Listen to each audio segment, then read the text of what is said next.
con capitano Nicola Cozzo al termine del pari del Checco dello Scapicollo 1-1 sul campo del Cotton Club. E Nicola, dopo aver iniziato la partita andando subito in vantaggio, forse il tipo di gara che volevate, dopo il gol del pari non siete riusciti a mettere quell'intensità inizio ripresa per riportarvi avanti e alla fine avete anche rischiato di perderla.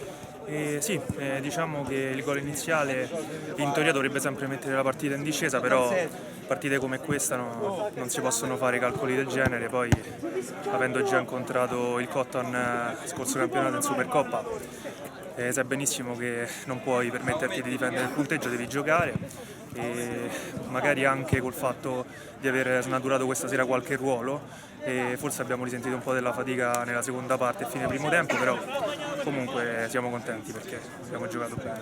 Tu hai giocato più avanti ad inizio gara, riuscivate a pressare altissimo proprio perché tu sei un grandissimo rubapalloni nella loro metà campo. Loro però hanno deciso di giocare a un certo punto senza centrocampo, vanno un po' tagliato fuori, soprattutto quando avete ruotato tanti cambi nella ripresa, anche se abbiamo visto i nuovi muoversi già bene insieme a voi, come abbiamo visto nelle prime due. Sì, diciamo che per quanto ti puoi sistemare a calciotto, la differenza la fa il movimento al di fuori dello schema iniziale, quindi più c'è movimento, saltano gli schemi iniziali, non c'è mai magari un 3-3-1 di partenza, poi non lo ritrovi durante la partita, quindi sono stati bravi loro, essendo tutti giocatori tecnici di corsa, si sono mossi bene, quindi possono tagliare fuori facilmente anche una squadra ben organizzata.